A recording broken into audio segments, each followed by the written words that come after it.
One of the questions that the Black community has is, Senator Harris, if you are elected president, what would be your agenda for the Black community? Right. We know that Right. Black Americans are arrested at higher rates for That's marijuana. right. We're denied mortgages when we loans exactly for mortgages. right. There's That's a wealth right. disparity. So how do you That's help the right. Black community through That's right. That's right. Well, the first step is to understand that the needs of Black folks are the needs of everyone, and the needs of everyone are the needs of Black folks.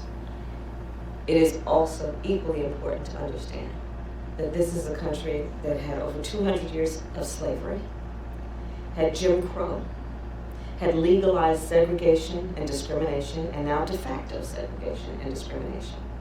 And so while our needs are like everyone else's in terms of we want our babies to be born healthy and live a happy and productive life, we care about issues of climate change, we care about issues of national security, we also know that when you look at disparities around wealth, around home ownership, around education, around who is stopped, arrested, and incarcerated in this country, there are huge disparities based on race, and that has to be dealt with. So part of my proposal, in terms of the agenda, specifically for Black folks, is about what we need to do, for example, around maternal mortality. I have actually sponsored a bill and intend, as President of the United States, to make sure it is passed, around recognizing that Black women are 3 to 4 times more likely to die in childbirth.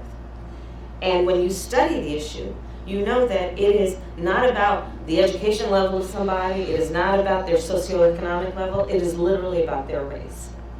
Remember what happened to Serena. It is literally about racial bias in the medical health professions that cause people to not take Black women seriously when they walk into the door of that hospital or that emergency room in terms of how they talk about what they need. The agenda includes HBCUs, for example. I am a proud graduate of Howard University. I know that our HBCUs have raised and helped raise generations of leaders in this country, and do it in a very special way that is about nurturing and about creating high standards and challenging young people to be their best, not giving them any excuse, but giving them all kinds of support. So we need to do more. Yeah, I'm right now working on, and actually got it out of the Senate, and the House passed it around giving more money to HBCUs around their historic landmarks. But there's more. Hey there, Patriots. This is Short Law Patriot coming at you with another one. The clip that I'm showing you here, and actually the video that I'm making tonight, is to show the flat-out hypocrisy, okay, and just basically more lies that are coming out from the Democrat Party and what the mainstream media is putting out. That what's going on in this country, basically, okay, all the downfall is that it is the fault of the Republicans and has nothing to do with the Democrats, okay. Also, how the Democrat Party, Kamala Harris in particular, okay, is now trying to pander to the Native American community, okay, once again, pandering to a certain demographic without putting out all of the true details of what's going on, okay. And if anybody, once again, I'll say it, I say it a lot, if you don't know my channel or my content, stick with me throughout the video. As you'll see, I'll put it all together, and you're going to see how this big shift that's going on, okay, where a lot of American Black men and women are leaving the Democrat Party to either go independent or are jumping on the Trump train, has nothing really to do with the way the Republicans have treated them. Okay, so bear with me. I'm going to dissect this video real quick. I'm going to play it again. There's certain things that Kamala Harris says, okay, that I want to touch back on. So I'm going to go back. It's only about, it's exactly 2 minutes 41 seconds. I'm going to play it back and then jump in. Here we go. One of the questions that the Black community has is, Senator Harris, if you are elected president, what would be your agenda for the Black community? Right. We know that Right. Black Americans are arrested at higher rates for That's marijuana. right. We're denied mortgages when we loans exactly for mortgages. There's That's a wealth right. disparity. So how do you That's help the right. Black community feel That's right. That's right. Well, the first step is to understand that the needs of Black folks are the needs of everyone, and the needs of everyone are the needs of Black folks. Okay, I'm going to stop it right there. We're going to start this. First of all, for her to come out and say that the needs of the Black folks are the needs of everyone, and the needs of everyone are the needs of the Black folk, right there, that should pretty much tell you how the Democrat Party works. Okay, I've said it once and I'll say it again, and I'll always say it. As long as these Democrats are going to keep playing these games, I'm going to keep pointing it out. Okay, the Democrat Party likes to use the Black community, okay, either knowingly or unknowingly, to do their bidding. Okay, they know what the Black community has been through, but they also know how the Democrat Party has made it harder for the Black community, okay, to rise above, but they keep using them, okay, to basically further their agenda, which is give us your vote, okay, and we're pretty much going to do whatever we want for everybody else but you. But as long as you stay in lockstep, we're going to stay in power. Now, just pay attention, because I'm going to put all this together in the video. I'm going to show certain clips so like that everyone can understand what I'm saying. And I'm pretty sure that a lot of people, okay, especially now, and especially on my channel, everyone on my channel will agree that this is what the Democrats do. Okay, they use the plight of what's going on in the Black community, but if you look at a lot of that also, okay, falls into the Hispanic community, the Asian community, the white community. It pretty much boils down to this: if you have money, okay, it doesn't matter what color you are, what race you are, if you got money, you're going to have good things. If you don't have money, you're going to be considered just like every other middle class or poor family. There is no such thing as as the term middle class or poor. It's only set for one demographic. In America, you have poor white people, poor Black people, middle class white people, middle class Black people, rich white people, rich Black people. Okay? You have white and Black criminals, whatever is going on, okay, in any community is going on in the opposite community. That's just the bottom line. You've had a Black president, you got a white president. As a matter of fact, okay, if we want to get technical about it, okay, the first female president, vice president I should say, is a Black woman. Okay, and not trying to stir the pot or anything like that, but that's actually one up on every other demographic in America. But the Democrats keep trying to use the Black community, okay, as this scapegoat for them to keep up their agenda. Now, this was put out, this video, okay, was actually put out 5 years ago, back in 2019. And we already see where this is going. Okay? Now we're going to listen to a little more of what she has to say. Here we go. It is also equally important to understand that this is a country that had over 200 years of slavery, had Jim Crow, had legalized segregation and discrimination, and now... Okay. She said this is a country that had 200 years of slavery, Jim Crow, and segregation. The key word being is had. And since then, okay, we've had a Black president 2 terms and a Black female vice president almost one full term. But they keep picking all the way from the past, okay, so they can pursue their agenda right now in the present. Now, the reason why a lot of people in America, okay, a lot of American black people are leaving the Democrat Party is because of that. But the Democrats will not let anybody admit that. They will not say the quiet part out loud that their failure as a Democrat Party is what's shifting American black people from leaving the Democrat Party, because they see through the bias, okay? They see through the lies.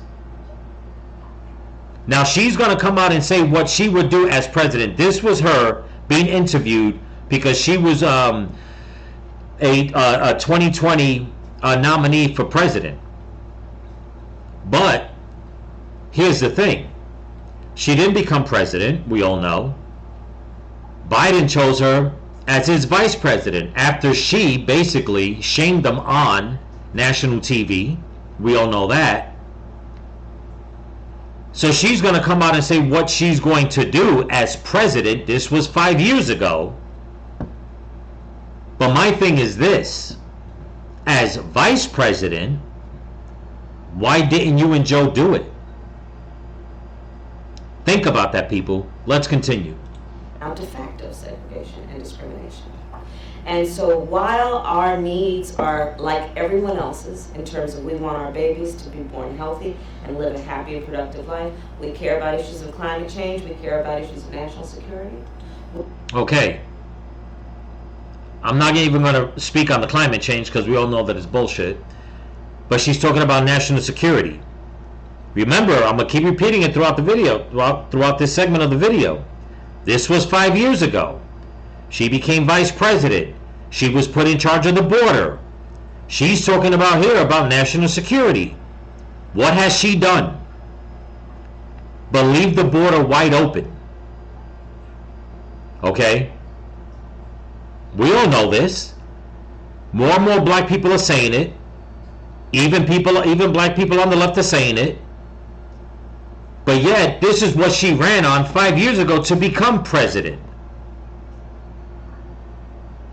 But she was made the border czar, and she did nothing about our national security. Let's continue. We also know that when you look at disparities around wealth, around home ownership, around education, around who is stopped, arrested, and incarcerated in this country. Okay, now I'm going to speak on that. She says home ownership. The Biden-Harris administration has done nothing but coddle and cater to illegal immigrants, giving them money, food stamps, car vouchers, down loans on houses. All this, she's even talked about it, and I did a video on this, about how they're going to try to help people in California. Okay, well, actually that was Gavin Newsom, but how she was going to help people with the down payment for houses. But yet, what are they doing in California? They're giving illegal immigrants taxpayer money.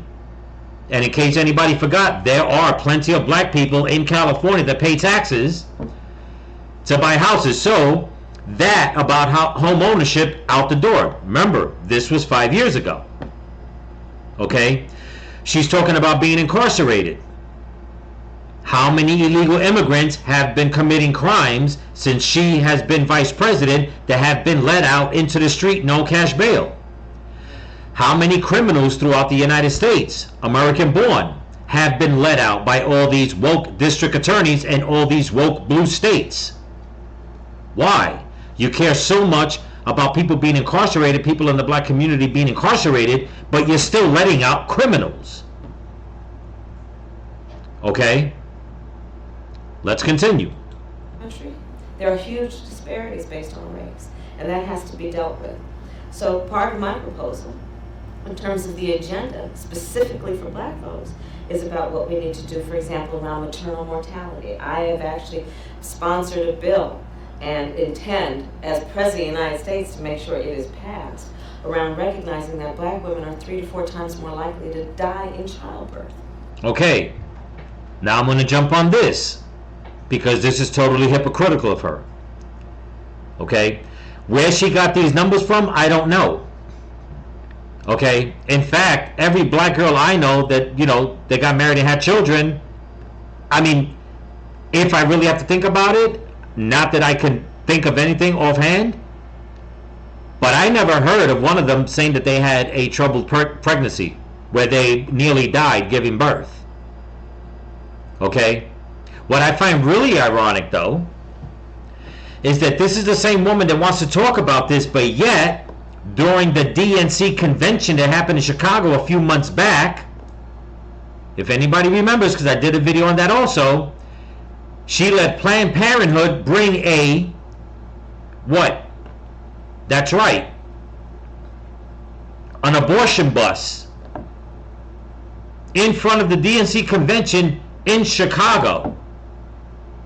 Okay? Where the news is saying that at a certain point during that week, I think it was within the first 2 or 3 days, they had already performed 25 abortions. This woman has rallied, and all she has been doing is rallying to reinstate Roe versus Wade. For what? More abortions. But 5 years ago, she's talking about doing something because the mortality rate in black women are 3 to 4 times higher. Well, which way do you want it? Do you want the black community to thrive and you want the black women in the community and the families to have kids? Or do you really want to be pro-abortion? You can't have it both ways. Let's continue.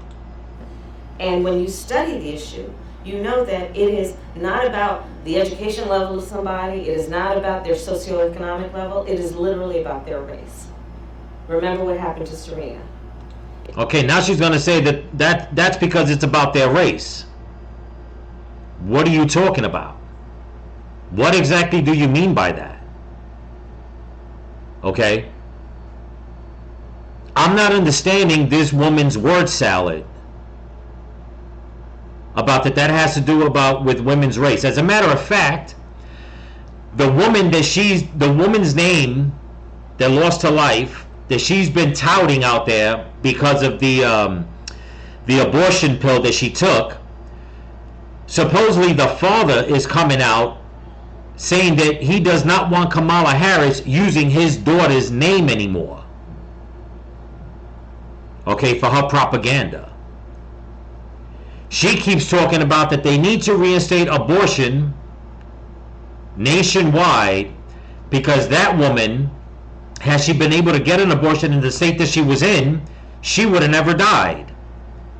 When the real facts are that she ordered the abortion pill through the mail.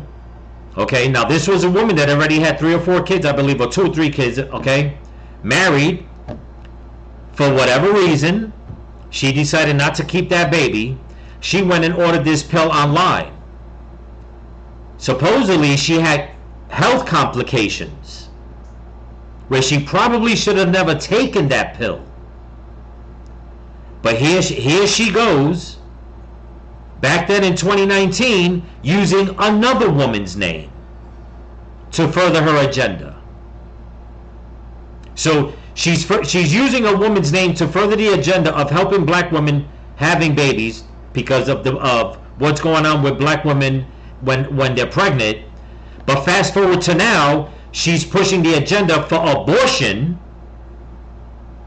because another young black woman, sadly, took something that her body did not accept, and it cost her and her unborn child their lives. So once again, which way do you want it, Kamala? Are you trying to help the black community have babies, or are you trying to help the black community have abortions? Let's continue. It is literally about racial bias in the medical health professions that cause people to not take black women seriously when they walk into the door of that hospital or that emergency room in terms of how they talk about what they need. The agenda includes HBCUs, for example. I am a proud graduate of Howard University. I know that our HBCUs have raised and helped raise generations of leaders in this country, and do it in a very special way that is about nurturing and about creating high standards and challenging young people to be their best, not giving them any excuse, but giving them all kinds of support. Okay, I'm gonna cut into it. Now bear with me, people. This is gonna be a long video. Okay? She's talking about the HBCUs, but here are the fun facts. Barack Obama was president for 8 years. Gave them some money, not enough. Joe Biden's been president, Kamala's been vice president. Gave them some money, not enough. Donald Trump is the only president to give HBCUs 12% more than what any other president, including Barack Obama, gave historical black colleges. But yet, they say that he's the racist. Okay? Now, again, I'm going to repeat it again. This was 5 years ago, when she was just a senator running to be president. She became vice president. What has she done lately? Let's continue. So we need to do more. Yeah, I'm right now working on, and actually got it out of the Senate, and the House passed it around giving more money to HBCUs around their historic landmarks. But there's more to be done around creating incentives for more young people to go into the STEM professions through HBCUs.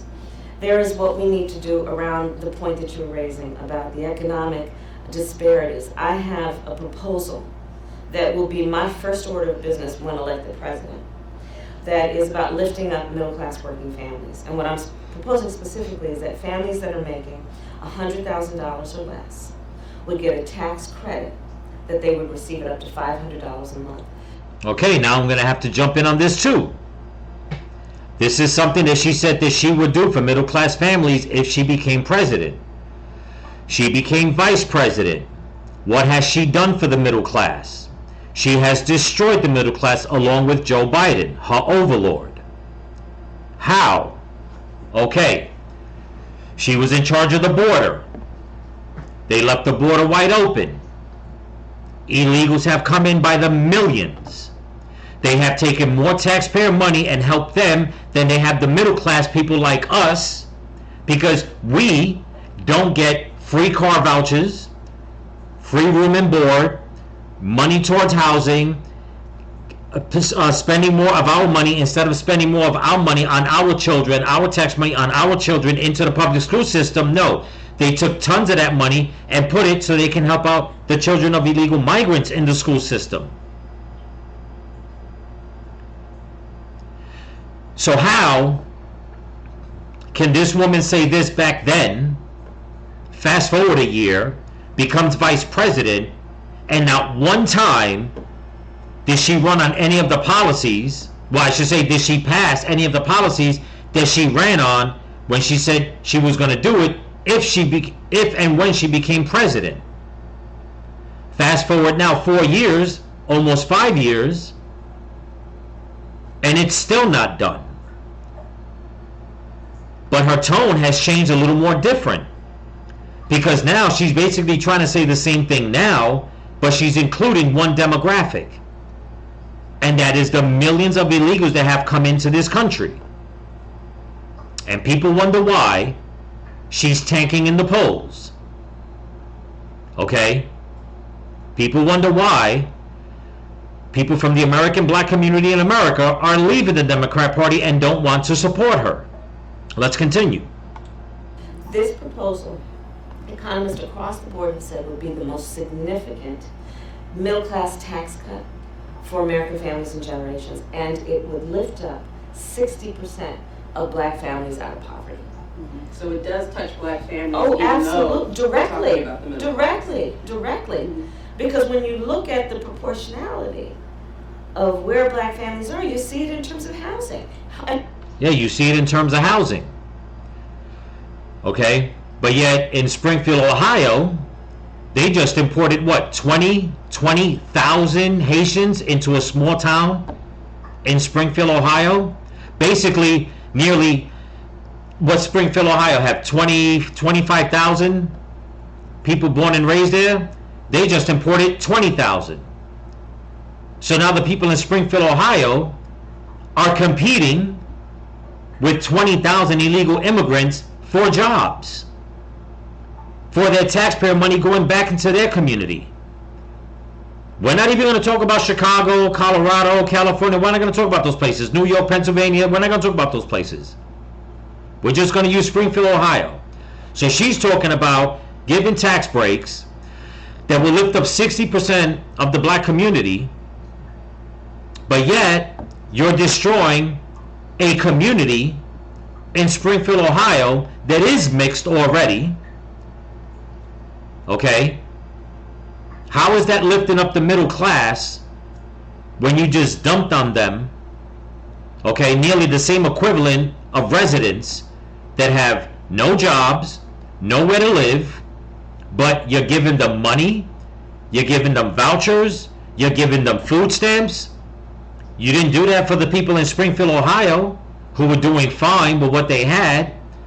You wouldn't give them extra to lift up their community, but you go and send 20,000 Haitians to their community and you're lifting them up. Let's continue. And home ownership, where white families, is something, I'm going to get this generally right, but something around 70% of white families own their homes versus somewhere around 40% for black families. So you don't have to look very hard to see that disparities exist. Right, disparities do exist. But how are you supposed to get it better, okay, if you make this comment back then that you're going to help out the black communities, but in the past nearly 4 years as vice president, where you had way more power than the senator in this video who's talking about what she'll do if she becomes president, what did you do? You didn't bring up the black community because 70% of white people own their homes more. You went and you catered to illegal immigrants by the millions. But you also don't have to look very hard to see this. That when we're talking about families, regardless of their color, they have an equal desire to work hard, to love their children, and allow them to have a pathway and an equal pathway to success. Black mothers, white mothers of whatever race, wake up in the middle of the night worrying about their children and their health and their well-being. And we need to address that. But I will say there's another issue that we need to address that's specific to black families. And that is this. We cannot have a society where a father or a mother, by the time their son turns about 12 years old, has to sit down and have the talk with him about how he will be stopped or chased or arrested or even killed because of the color of his skin. And there you go. That's what she'll run on. You see? That's what they do. Okay? But yet, here's the thing with that. That with all the crime that's being committed, okay, by the criminal illegal immigrants that are part of gangs and stuff, like right now what's going on with the Venezuelan gangs, okay, in all the blue states, okay, what has she done to stop the flow of the illegal criminals coming in? Because they're being stopped and they're being let go after they commit crimes. As a matter of fact, in sunny California, some mole or implant showed up to a Donald Trump convention, okay, with a fake license plate, fake passports, not passports, passports, guns, touting off as he was a Republican. They arrested him at the checkpoint, and good old California released him on $5,000 bail. A man that went into a Trump convention, a rally, with guns, everything fake. What did they do in California, where she comes from? They let him out on bail. But yet you want to go and pander and put fear, okay, into the men in the black community, that this is something that's happening to them like every day, But what do you do about the crime with people now, whether they're American born or illegally coming here? You keep letting them go. But you use the black community to further your agenda. And this is what the Democrats keep doing. Now I'm going to go to the next video so I could explain some more of how I'm going to tie all this together, because if you read the title and the thumbnail, you'll see where I'm getting at. Here we go. All she had to do is go to the border for the first time. It took her, what, 3.5 years to go there? She never went. She didn't go to the border for the whole time. It was a great insult. So there you have Donald Trump from over the weekend. The former president tearing into VP Harris over the crisis southern border. Immigration is going to be a big, big issue in 22 days. Now, I'm going to cut this real quick. In the last video, you heard us say what's important, okay, to the black community, which is what? National security. And this is the way we're going to start this. He just secured the unanimous endorsement of the Border Patrol Union, says he wants to hire 10,000 more agents. Sheriff Mark Danos, Cochise County, Arizona, southeastern part of the state, right near the New Mexico border. And you've been up against it for years, Sheriff. Thank you for your time. Here is the Border Patrol Council president on this endorsement. We allow Borders R. Harris to win this election. Every city, every community in this great country is going to go to hell. Only one man can fix that. That is Donald J. Trump. So does it make a difference in Arizona, Sheriff? Let's begin there. Well, good morning, Bill. Good morning, Dana. I definitely, this is a hot topic. Wherever I travel, I hear it all the time. And one thing that's for sure, you have two different candidates. You got President Trump. When he was president, he engaged, he worked, he prioritized this border, and he made a difference. You have Vice President Harris and President Biden that have not. Yeah, they are the would-haves, should-haves on the border. Difference is, you got a president, and I'm not surprised Border Patrol came out and endorsed him, because the fact is, I have found yet one agent to come up to me and say, Sheriff, it's working on the border. Just the opposite. Their morale's in the dirt. They're looking for some hope, and President Trump's their hope. If you had 10,000 more agents, what difference would that make? Well, you're going to put them on the border. Remember one thing, when you prioritize a project, that means that's going to be the first thing you do. He did it when he was president, he would do it again. And he's going to put those agents on the border. He's going to collectively work with your local sheriffs, your mayors, your police chiefs. He's going to make that difference, and that's what he's going to do. Those agents are needed right now. They need a boost. They need that help, and President Trump, no doubt, would do that. Well, the encounters are extraordinary. Here you go. Last 3.5 years, up 241% when compared to the Trump years. It's just staggering. And on that record, Kamala Harris says, as of last week, she put her record up against anyone. Watch. I was the top law enforcement officer of the biggest state in this country, California, that is also a border state. I have taken on transnational criminal organizations. I have taken on transnational criminal organizations that traffic in guns, drugs, and human beings, and I've prosecuted them. I will put my record up against anyone in terms of the work I have always done and will always do to ensure we have a secure border. Sheriff, when you... Okay, now I'm going to cut it there. I'm not going to play the whole segment. I already played 3 minutes. You heard what she just said. This is what she's saying now. But 5 years ago, she said and talked about, in that interview I showed you, about national security. But this is what she has done since she became vice president, who was in charge of the border. Right now, she's saying that when she becomes president, that she's going to secure the border. But that was your job, and it still is your job now. By you not doing that, back in 2019, in that video, you lied to the black community. Okay? You said that one of the things was national security. By you being the border czar now, you've let in all these people in. They've taken over where black communities in Chicago, in New York, in California, in Colorado, all over, have been protesting against their governors and mayors and against you, okay? Where Chicago has already said, the black community in Chicago has already said that they are turning Chicago red. but you keep pandering to the black community. You keep lying to people in the black community.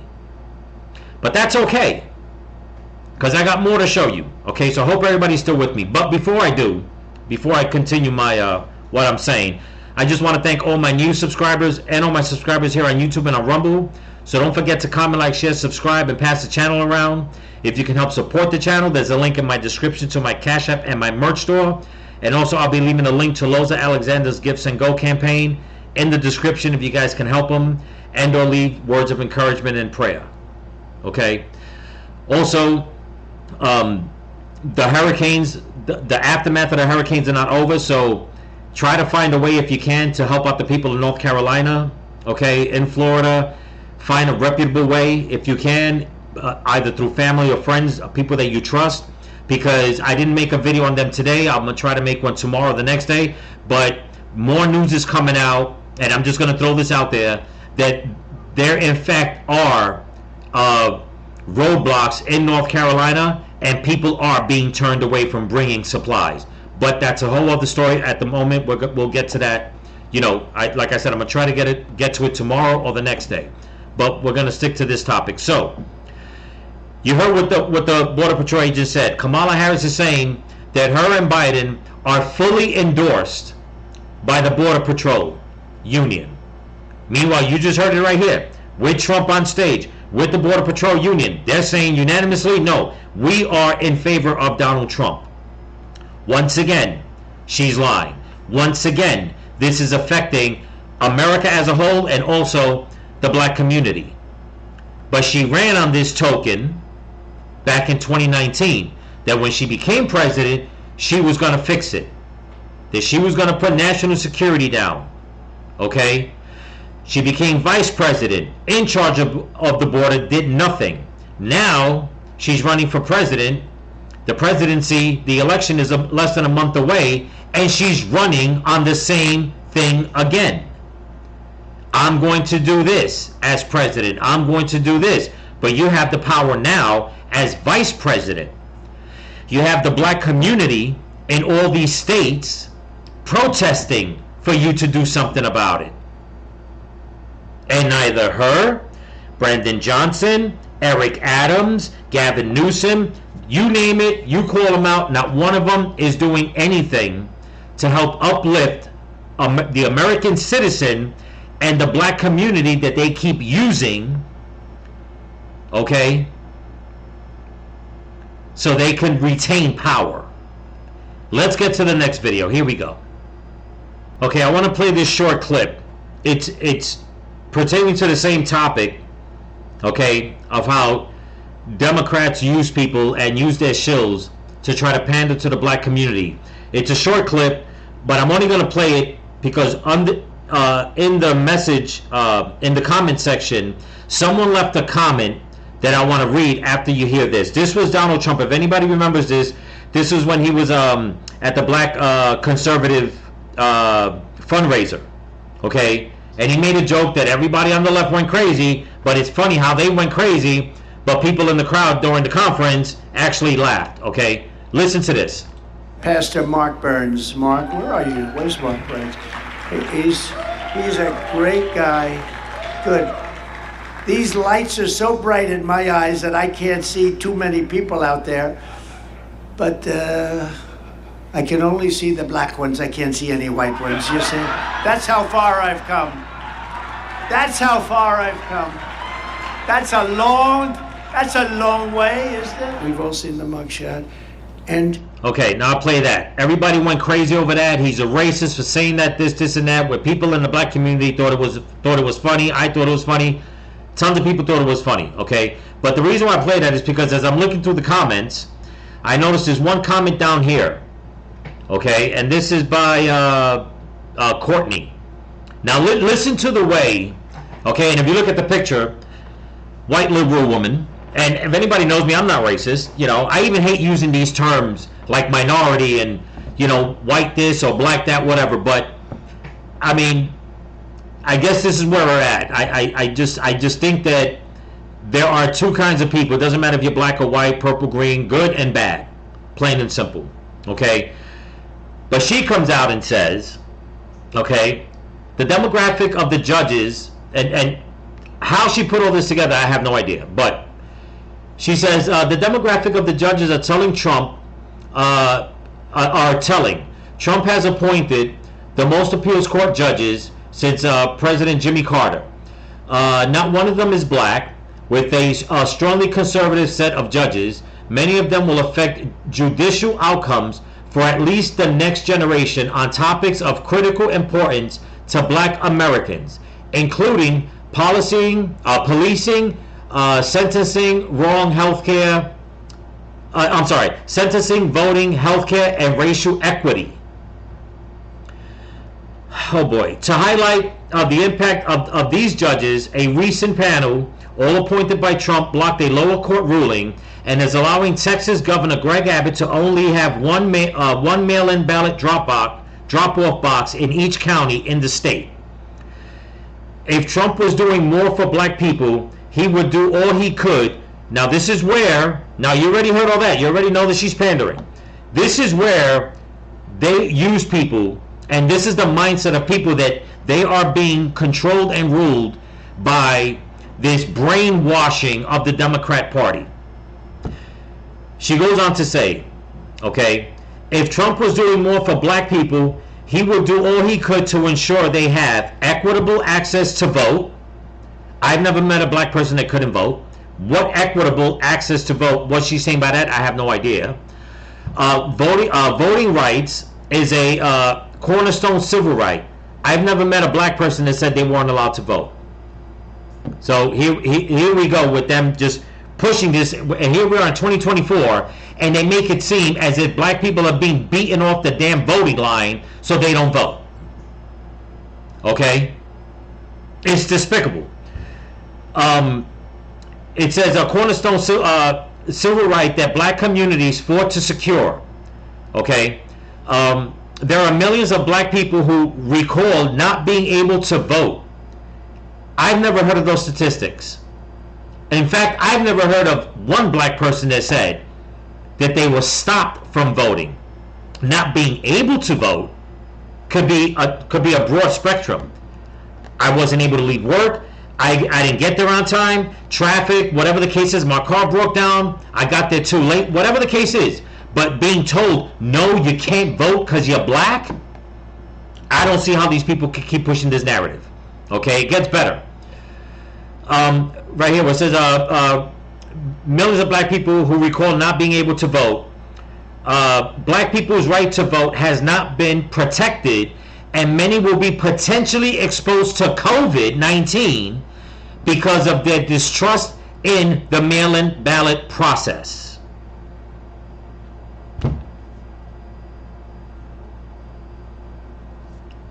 Why, people? Why are people allowed to pander so many lies? Okay? Coming from the Democrat Party, for them to pander so many lies that you have people like this leaving a comment, okay, conflating two things, saying that, I'll read it again, because this is just retarded. Black people's right to vote has not been protected, and many will be potentially exposed to COVID-19. This came out 4 months ago that she wrote this comment, this person, because of their distrust in the mail-in ballot process. So she's saying that because they don't want more mail drop boxes, ballot drop boxes, which people are claiming are actually where more voter fraud happens, because in the middle of the night people are showing up, okay, with just bags of ballots and stuff in the ballots, okay, stuff in the boxes, that by taking those away, and since black people don't trust the mail-in ballot process by mailing it in, that it's exposing them to COVID-19 because they have to go to a voting center to vote.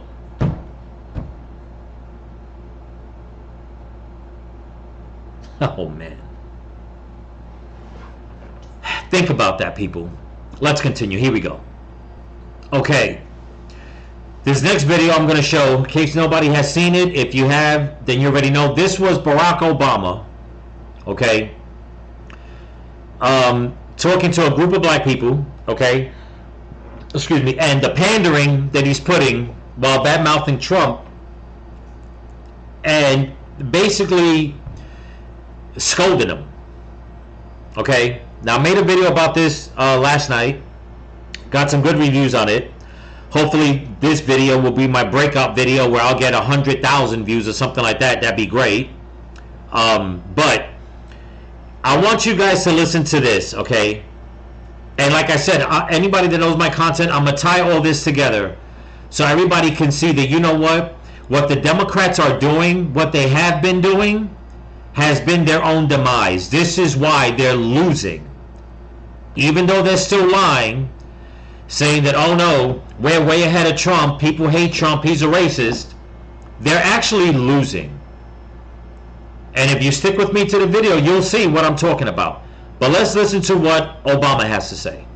I'm going to go ahead and just speak some truths, if you don't mind. Right.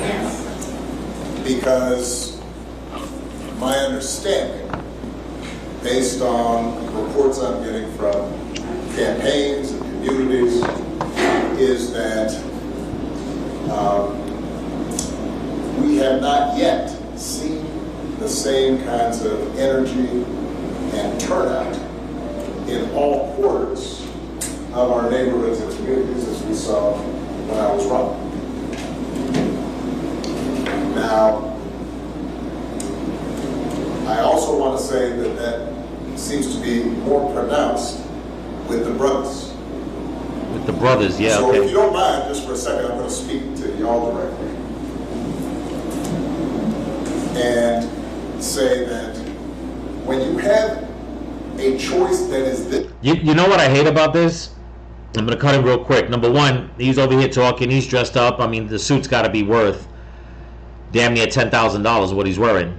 He's standing there, he's talking, he could talk eloquent, he's not a stupid man. But he has to go and throw in, you know, what they're saying about the brothers. Okay, fine, you want to use that term, go right ahead. Okay? But then as he continues, instead of him saying, you know, I'm here to speak to all of you directly, no, he goes to y'all. You know, I was watching a video earlier today, okay, and so I don't know the rapper at all. I mean, I just watched it. It just the video was about a rapper speaks out against Kamala, something to that effect. And he mentions about how the Democrats keep pandering to the black community, how they speak to the black community, to the white community, to the Spanish community, and he brings out about Kamala Harris of how she changes her tone of voice, okay, the way she talks when she's around black people, when she's around Spanish people, when she's around white people, okay? Obama wants to feel like he's all, you know, like he's all down with everybody, but yet this freaking dude, okay, has a $1 million mansion out in Martha's Vineyard, but yet he supposedly is from Chicago. But funny how he can make all this money and go and hide out and be protected in Martha's Vineyard with all the rich Democrat elites, because that is all Martha's Vineyard is. Nothing but Democrat elitist. Okay? And then he's going to come and speak to these young men and call them brothers, and I want to speak to y'all. Sounds just like when, who was it that said they're going to put y'all back in chains? Oh yeah, that's right, that was Biden. If anybody remembers. Or when Hillary Clinton was on, what was it, Charlemagne's show, okay? And they asked her, what do you got in your purse? And she came out and said, hot sauce. It's disgusting.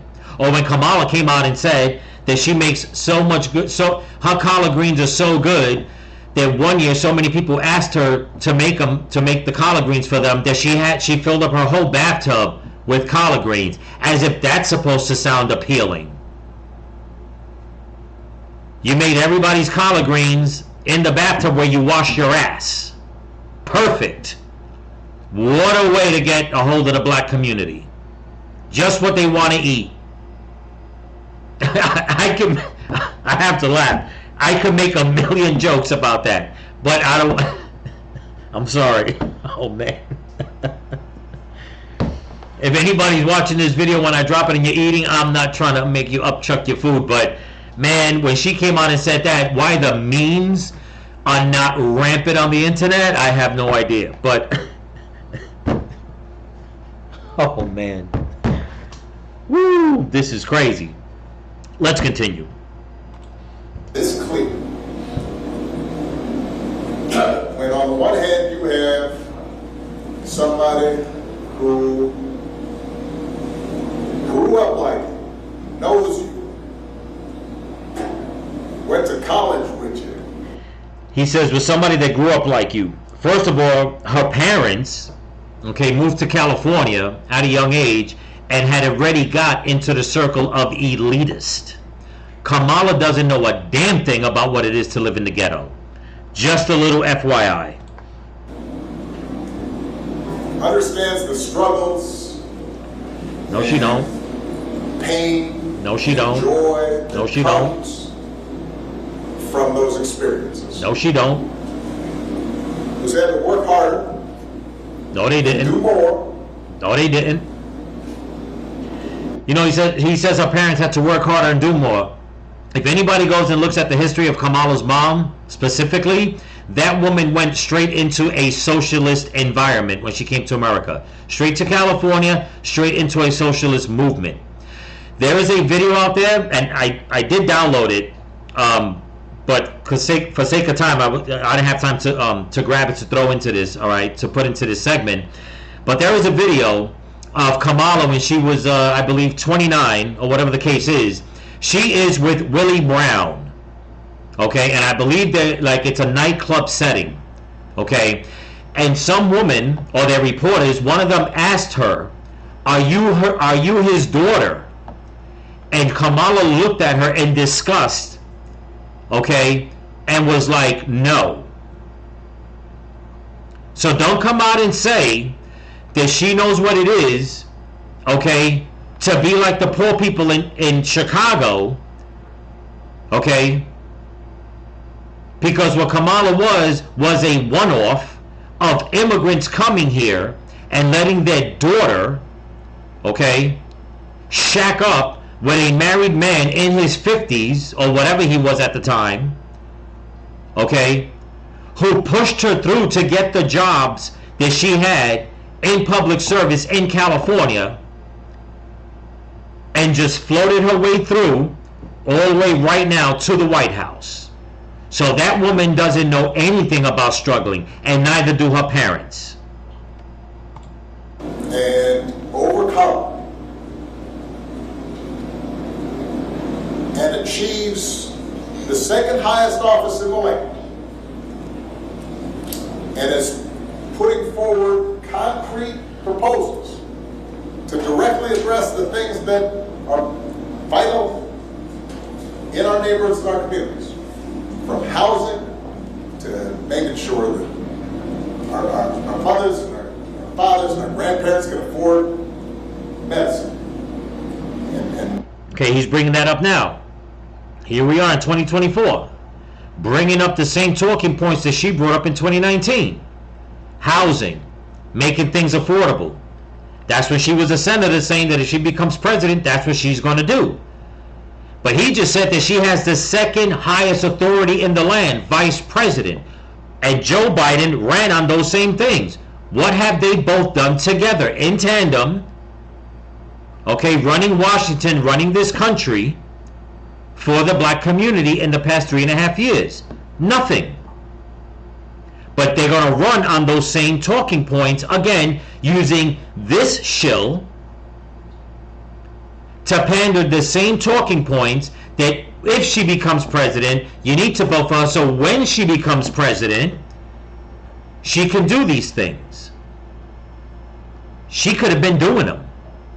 Her and Biden, if they cared so much for the black community, for Americans, they would have put them first before letting in nearly 20 million illegal immigrants. Making sure that we are dealing with prices that are too high and rents that are too high, and are committed to making sure that we maintain the Affordable Care Act. So everybody's got help it and cares about things like education and entrepreneurship in our neighborhoods. And that's on one side. And on the other side, you have someone who has consistently shown disregard, not just for the communities, but for you as a person. Okay, now I got to cut it off there. Okay? He's over here saying that she's going to do all this stuff for the black community with housing and all that, with rents and lowering prices. They could do that now. When Trump was president, he lowered the price of gas, which lowered the price of everything else. Food, housing, expenses, you name it, everybody knows this. If you're going to sit there and lie and say no, you're nothing but a damn liar. Okay? Because even people in California were saying that everything was cheaper. But then he's going to say the guy on the other side, okay, is basically going to make it harder for people in the black community. Which, if he was, he would have did it when he was president, but he didn't do that. In fact, I'll say it again in case anybody forgets and you want to go and do your own research. Trump was the only president that gave more money percentage-wise to the historical black colleges. Obama didn't do it. This man right here didn't do it. Neither has Biden and Kamala. Right now, as they are the president and vice president right now of these United States, they are not doing it. But now they're running on the fact that if she becomes president, that she's going to do it. Why don't you do it now? They won't. Okay? So for sake of time, anybody can look this up. Okay, it's on ABC. It's about 5 minutes because I have another 2 quick videos to show you. This is why if you look at my thumbnail, I'm saying, okay, that it's because of this man right here, okay, that the Democrats are losing ground, and they know it. But these elitists will not give up, okay, on this sinking ship. Because they want the power, they want the money, they want their agenda pushed, okay? And even with everything imploding on them, with all the videos, all the lies, they're still going to use the black community, okay? And they're trying to use the Hispanic community. And now I'll show you on another video right quick before I end this whole video, how they're trying to use the Native American community, which I definitely take personal offense to, but I'll leave that alone for now. I'm going to show you a segment coming from the left, okay, and I'll explain what I just said about how this man has been the downfall from the time he was president till now for the Democrat Party and the black community. But at the same time, he is lifting up the black community, and I'll explain. I'll show you. Here we go. Okay, now when I said that Obama's also lifting up the black community, what I meant to say was, and so you guys can understand, of how he's actually empowering the black community to walk away from the Democrat Party. This was put out by CNN. Okay, listen to this. It's a trend line that I never noticed before and make me go, whoa. This is one of them, right? This is the Democratic margin among black men under the age of 45 in presidential elections. You go back to November of 2012, what do you see? You see Obama by 81.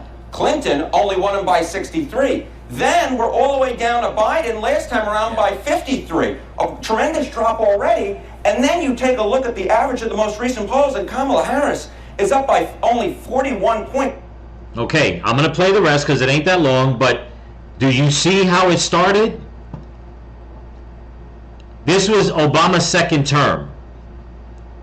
That means from 2008 to 2012, he had a big stronghold. But you see how things started changing? This is when people started realizing that Obama was actually full of shit. And the Democrat Party was full of shit. Because in 2016, Hillary, being a staunch advocate for the black community, was almost 20 points less than Obama. Fast forward 4 more years, Biden, okay, is nearly 30 points less than Obama. Harris now in 2024 is 40 points less than Obama. So what Obama actually did was nothing for the black community. Okay? He started an agenda that the Democrats wanted. It was so bad, okay, promises made, none of them kept, that every Democrat panderer after him, the black community got empowered to wake up more and more and more and say 20 points less no, 30 points less no, and it went on and on. It wasn't because that now what they're saying that Donald Trump is pandering to the black community and lying to them. No. This man, the great divider in chief, has done this. And not only has he done it, he's in a room full of young black men who probably wouldn't even remember when he was president, because we're talking nearly 20 years ago, okay, that they need to vote for Kamala because Trump is a threat, is not going to do anything for them, doesn't care about them because of their skin color. Really? The proof is right here, people. I'll let it keep playing. And you're going to be surprised about the black women also. That is about half the margin that Obama won them by back in November of 2012. And this, I think, is, when Barack Obama goes in last week when he was in Pittsburgh, Pennsylvania, essentially talking to young black men, he made it seem like it was a Kamala Harris specific problem. This is part of a long-standing trend of young black men moving away from the Democratic Party, and Kamala Harris is just the latest to face that magnitude of younger black men going towards the Republicans. That was what most interesting here is the trend.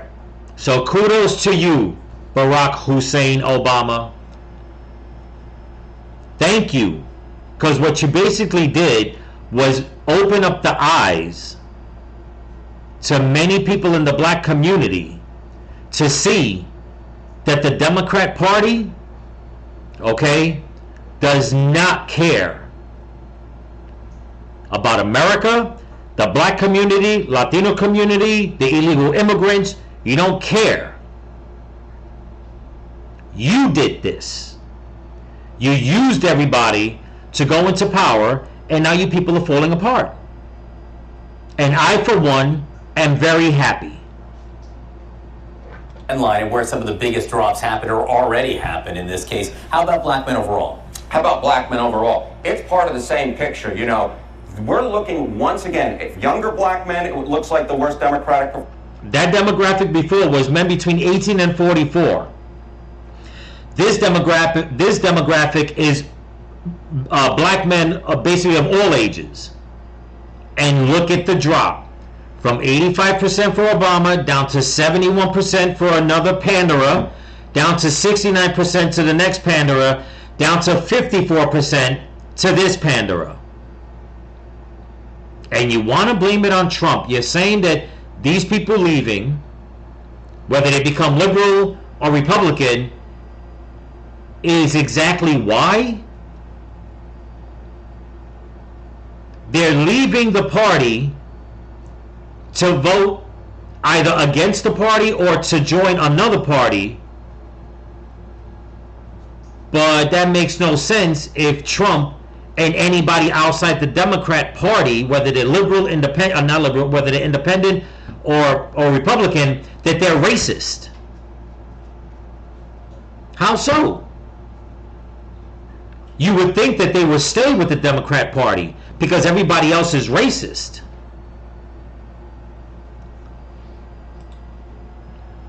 Performance since 1960, since JFK versus Richard Nixon. It's the same thing among black men overall. Again, part of a similar trend, but here actually the drop-off isn't as dramatic, right? Barack Obama won him by 85, then you see 71 with Clinton, 69, Biden, basically the same thing, holding steady. But here, again, very, very weak, only a 54-point margin. Now, again, still winning them by a large margin, but considerably lower than what we're used to, certainly considerably lower what we had during the Obama years. Yeah, that's because Obama started the shit. Okay? When he became president, okay, in 2008, that was the start of him opening up people's eyes to see the corruption, the lies, okay? All the craziness that the Democrat Party started unleashing. That's why I said, thank you, Obama. Unknowingly, you did the right thing, but that's what happens to corrupt people. Okay? I mean, he was standing in the middle of young black men like he's like a damn pimp, okay, trying to scold them. Okay? It's like, and now you have content creators out there, black content creators, okay, basically coming out and calling Obama a master. They're like, oh, I mean, they're coming out with some of the worst, no, I shouldn't say some of the worst videos, some of the best videos, but the way they're putting it together, I mean, they're basically calling what they're trying to call Obama is a slave master. They're referring to him as Mazza. Okay?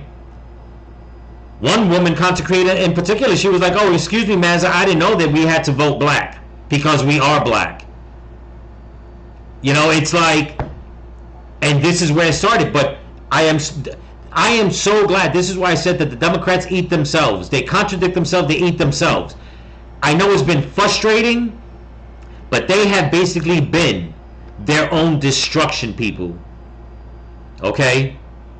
And that's the good thing about it. A lot of people have been pointing them out, a lot of people have been fighting against them, but they are destroying themselves. And it's about time, because all they have been doing is destroying lives anyway. Bottom line is Kamala Harris with younger black men and then black men overall putting in a historically weak performance for a Democrat. Is she getting any relief with black women? All right. So, we're talking about the trend line, right? And black women, look, she's doing better with black women than she is doing among black men. But here's the thing.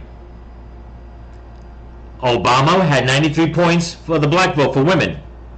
Okay? Hillary related to a lot of women, so that stayed steady. But then it dropped with Biden, and it's dropping with Kamala. You see how this is going, people? So much they're trying to use Obama to go out there and speak to the youth. So much they're trying to use Hillary to still go out there and talk about, if you vote for Trump, it's going to destroy women's reproductive rights. I can't really say much about Biden lately. And I don't mean that in a bad way, because I'm not trying to pick on the man if he really has a mental decline. That's just not right, in my opinion. I just think that he needs to just walk off into the sunset. Okay, but that's a whole other topic. Okay, but now you got Kamala trying to pander. You got the mainstream media doing the pandering for her, saying she's way ahead of Trump. But here's a couple of quick fun facts before I play the last segment of the video and end this video. Gavin Newsom, this is why I keep telling everybody, pay attention to election day. Okay? I made a video not too long ago. Gavin Newsom passed a law that no ID is required to vote. Okay? If I remember correctly, it was Gavin Newsom or somebody else. But they're trying to pass that, or they did pass it. Okay? Now, he wants, come November 1st, and one of my subscribers brought this up to my attention. Come November 1st, California is passing the mask mandate law all over again. Good point. Now, you basically can have a mask on and go vote anywhere you want in California, up to God knows how many times, because now you're covering your face. On top of the fact, you don't have to show ID. Think about that. Okay? Whereas Kamala's talking about, and she's still talking about, how black people are disproportionately not able to vote. Okay? And she's running on the fact that if Trump becomes president, he's going to take away women's reproductive rights, I should say, sorry. Okay? So she's pandering on that. But she's also going and making a speech trying to pander to the Native American community. I'll get to that. Let's finish this off. There isn't a trend line almost until we get to Kamala Harris. So again, this is a black margin among black women. Look, Obama won him by 93, very large margin. Clinton won him by 93, a very large margin. Biden did a little bit worse at 85, but then you look here and you get a 71-point margin. Now again, these are large margins, but the bottom line is when you're talking about the base of the Democratic Party, you would think that Kamala Harris would do very well among black women based upon history, and of course she would be the first black woman president, but she's actually doing the worst for a Democratic candidate among. And that's because people are waking up and they're tired of the pandering. They're tired of the lies. They're tired of the promises never kept. Okay? And the reason why I brought up Kamala, what I was saying a few minutes ago about what Gavin Newsom and all that, is because she is only running on women's reproductive rights. Not running on the fact that, you know what, keep the baby, let's help out the women of America, okay? The single moms or even married mothers that need help. No, running more on reproductive rights and transgender rights. Okay? Two things that do not benefit a society. They just don't. It doesn't help build up a society. If you're telling boys they can be girls and girls they can be boys, and you're butchering them while they're children, and then you're telling older women that they can get an abortion, how is a society supposed to function and keep moving forward? How is society supposed to live and prosper if you're killing it off ahead of time? Okay? But that's that. I want everybody to, to absorb all this. We're going to get now to the last segment. It's a long video. Just if you like it so far, hit that subscribe button and join the channel. Okay? And definitely pass it around. I'm trying to have a breakout video. Okay? It'll definitely help the channel. I mean, I'm just being honest here. But and I mentioned this a few times, every single time somebody from the Democratic Party comes out and says that blacks, browns, and indigenous people, okay, are in danger. Never have I ever heard in any presidential campaign, debate, whatever, up until recent, them mentioning Native Americans. Not one time. And I've been following politics for a very long time. Okay? But it just seems that the Democrat Party now is now trying to do that. But they're also lying about it. I'll show you what I'm talking about. Here we go. Okay, this was put out by MSNBC 2 days ago. And here we are. Now we got Kamala Harris pandering to the Native American community in Phoenix, Arizona. And I strongly believe that the relationship between tribal nations in the United States is sacred, and that we must honor tribal sovereignty, embrace our trust and treaty obligations, and ensure tribal self-determination. Vice President Kamala. Okay, now that's just a quick clip, okay, of what she's doing. Now, some people may say, well, she's trying to help out the tribal nation. Okay, you got some people saying, well, it's because some of the voting booths or voting places, it's hard for people on the reservations to get to. They're 10, 20, 15 miles away, whatever the case is. Okay? And now Kamala's going to go and pander to them as if she's going to do something for the tribal nations. And I felt bothered about that. I'm like, why are you doing this? They know how to run the laws in their reservation. If they want to be a part of this system, which a lot of them do vote, okay, they know how to band together and do what they got to do. Okay? Now I'm gonna let this woman speak. She has someone there to speak to, and I'm gonna debunk what exactly that she's saying. Kamala Harris in Phoenix on Thursday, underscoring her commitment to Native American voters. Prior to her rally, the vice president met with Native American youth leaders from around Arizona. The move comes amid fears that some states are actively oppressing Native Americans' right to vote, courtesy of a recent uptick in restrictive voting measures. Joining me now for more is Jacqueline De Leon, senior staff attorney at the Native American Rights Fund. Jacqueline, it's an honor to have you here and to see you again. Let's start with this. A 2020 report by the Native American Rights Fund found that more than 1 million Native Americans were not registered to vote, which means only 66% of the eligible indigenous population can vote. What do you attribute to this number? It's simply too... Okay, now we're gonna go back. So basically, there's about 2 million voters. 1 million have voted, which is 66%. The other 1 million, they said, what she say, have not been able to vote. Okay, stay with me. Too hard to register to vote across Indian country. Across Indian country, Native Americans do not receive equitable voting services. This means that registration, early voting, and even polling sites can be 20, 30, 40, 50 miles away. When you're having to travel these distances, these issues are compounded by structural barriers. Roads on Native American reservations can be poor, impassable in wintry October or November. Native American houses don't have addresses on them really often. As a result, it's difficult to fill out the registration form, and often Native American registrations can be rejected. And Native Americans don't receive residential mail. That means that they don't have the ease of going in and popping a registration form or even a ballot in front of their door and having that delivered. So Native Americans have to overcome incredibly difficult logistics in order to register and to vote.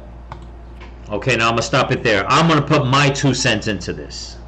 Okay, first of all, reservations don't like to deal with the outside. Okay, number one, they don't like to deal with the government. They don't like to deal with the outside. They like to stay their own little nation. Okay, does it stop them from voting? If they're gonna get to that point where they're gonna make it hard, in my opinion, they're making it harder on themselves.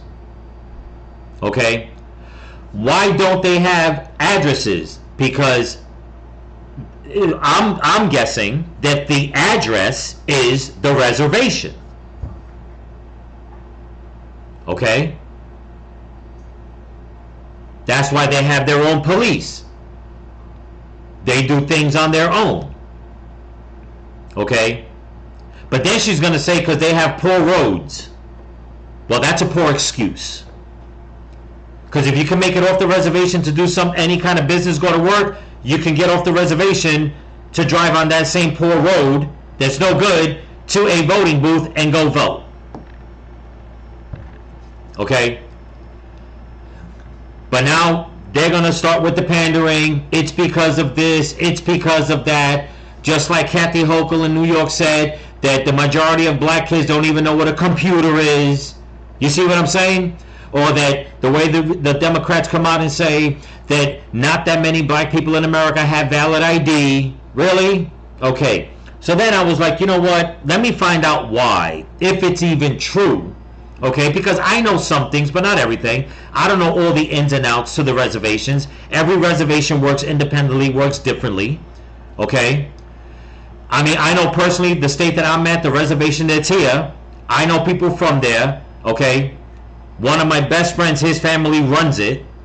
Okay? And it's not exactly what this woman is talking about, but like I said, every reservation can be different. That's what I'm thinking. So I just came out and said, and you know, for sake of time, I'm going to go to an article that I looked up, and it says Native Americans in the United States elections, and I'm going to read it. And something very important that, like I said, I'm going to use this to debunk what this woman is saying, and to show that now the Democrats are pandering to a large demographic. And the reason why I say that, let me go back to the video, okay, because of something that she says. Okay, I'm gonna play it again. Forgive me. Something that she says. I pointed out. Then we'll go to the article. In order to overcome those logistical nightmares, Native Americans in Montana, for example, have filed a lawsuit against state and county officials requesting more accessible voting sites on their reservation. How helpful would it be if there were satellite voting offices that would provide equal access to the ballot box? I think equal access is key here. Sometimes states say we do provide satellite locations. Unfortunately, those satellite locations are in no way equitable. They can be one day on a Tuesday from 9 to 3, right? That's not equitable access, certainly not in states that have large periods of early voting periods. And so satellite offices sometimes don't exist at all. So I think that, really what we need is the Native American Voting Rights Act. And what that would do would set federal minimum standards that requires on-reservation equitable registration. Okay, you hear the words that she's saying. To pass a law for the Native American Voting Rights Act, she used the word equitable. Again, leftist talking points. I'll get to the point that I'm trying to make. Early voting and poll opportunities. In 2021, President Joe Biden ordered a study on Native American voting rights, which included several recommendations for state and federal lawmakers, including a push to pass the John Lewis Voting Rights Advancement Act, which included a provision that was specific to Indigenous voters. So what kind of legislation, in addition to the one that you just spoke about, needs to be passed not only on a federal level, but also on state levels? We talk so much about how democracy is local sometimes for a lot of people, but especially for the tribal lands. Absolutely. We first of all need a fully restored Voting Rights Act. The attacks on the Voting Rights Act are absolutely relentless, and Native Americans are at the heart of those Voting Rights Act. Okay, you heard what she said. We need a nationwide Voting Rights Act. The Native Americans are at the heart of that. But wait a minute. Don't the Democrats always say that the black community needs a new Voting Rights Act because they are at the heart of the Voting Rights Act? So, which one is it? Is it the black community that's in danger? Or is it now the Native American community that's in danger? It gets interesting. Claims. At the end of October, we are having an oral argument in a case out of the 8th Circuit that will determine whether or not private plaintiffs, individuals, can even bring voting rights cases at all. We also need, as I said, the Native American Voting Rights Act, both at the federal level and at the state level. States can pass their own NAVRAs that would mandate on-reservation access. We have to take the power outside of control of just county officials that say, it's too difficult to get all the way out to a reservation to offer registration services. Well, guess who it's also difficult for? It's difficult for the Native American voter that has to travel those distances in order to register. And according to census data, the Native American population grew by almost 12% between 2010 and 2020, with such a tight general election coming up. How critical is the role? Okay, you heard what she said. The people on the reservation, that community has grown from 2010 to 2020. This is where it gets good. Of the Native American community this election year. I mean, we've seen that sometimes that vote has made the difference in some of those swing states. Native Americans hold a tremendous amount of power.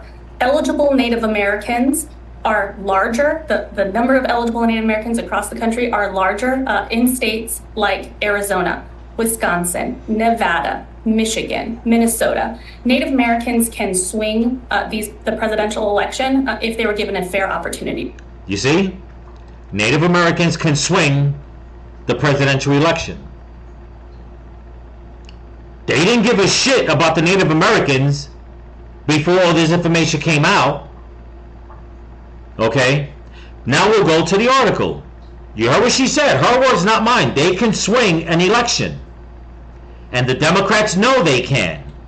So we'll go to the article. And it says Native Americans in the United States election. Native Americans in the United States have had a unique history in their ability to vote and participate in United States elections and politics. Native Americans have been allowed to vote in the United States elections since the passage of the Indian Citizenship Act in 1924. But now she wants to pass another law. See how they're using them? But were historically barred in different states from doing so. After a long history of fighting against voting rights restrictions, Native Americans now play an increasingly integral part in United States elections. They have been included in more recent efforts by political campaigns to increase voter turnout. Such efforts have been more notable fruit since the 2020 U.S. presidential election, when Native American turnout was attributed to the historic flipping of the state of Arizona, which had not voted for the Democrat Party since 1996. Okay? So they basically use them, they've been using them, but now they want more of their vote. The same thing they're doing to the black and Latino community. But here's where it gets really interesting, when she came out and said that it's hard for them to go out there and vote. Here's a little fun fact of why they really don't get that many votes, even though she said 1 million of them voted, which is 66%, but another million hasn't voted. This is why they haven't voted. Despite this increase in general voter turnout remains low among Native Americans, as does overall trust in American political institutions. They are usually more likely to vote in tribal elections and to trust their officials. That's why they don't vote out of the reservation, because they keep their laws in their reservation.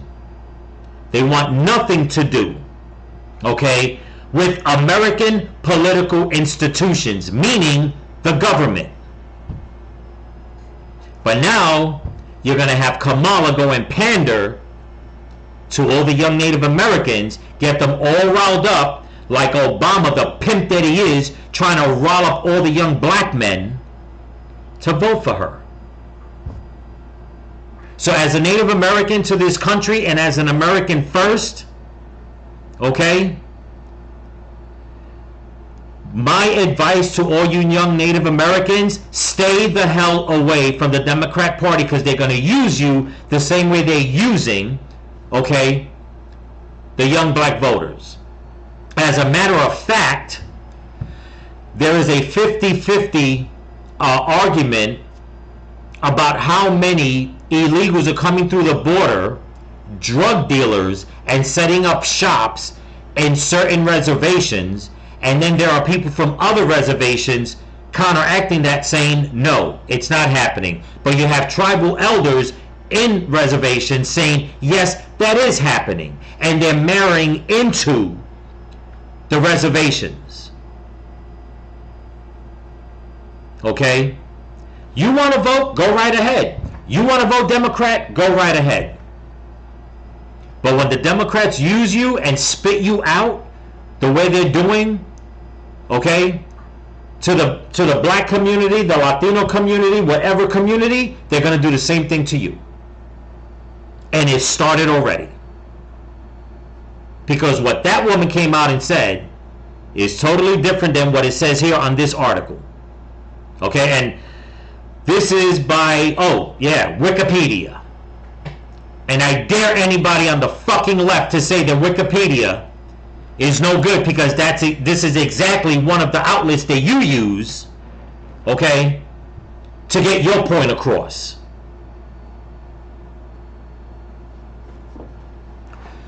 Anyway, that's what I got for you. Don't forget to comment, like, share, subscribe, pass the channel around. And if you can help support the channel, there's a link in my description to my Cash App and my merch store. Also, I'm leaving a link to Loza Alexander's Gifts and Go campaign. If you guys can help donate to his campaign and or leave him words of encouragement and prayer, okay, it'd be greatly appreciated. Also, if you go to one of his videos that he put out yesterday, I believe, he had more test results done. He's doing better as far as the cancer, okay, but when it comes to, paying for these things, like I said, if you guys can help donate, it's all greatly appreciated. So remember, people, stay vigilant, keep praying for each other, keep praying for the women and the children, pray for this country, pray for your enemies, pray for Donald Trump, and don't forget to get out there and vote. Peace.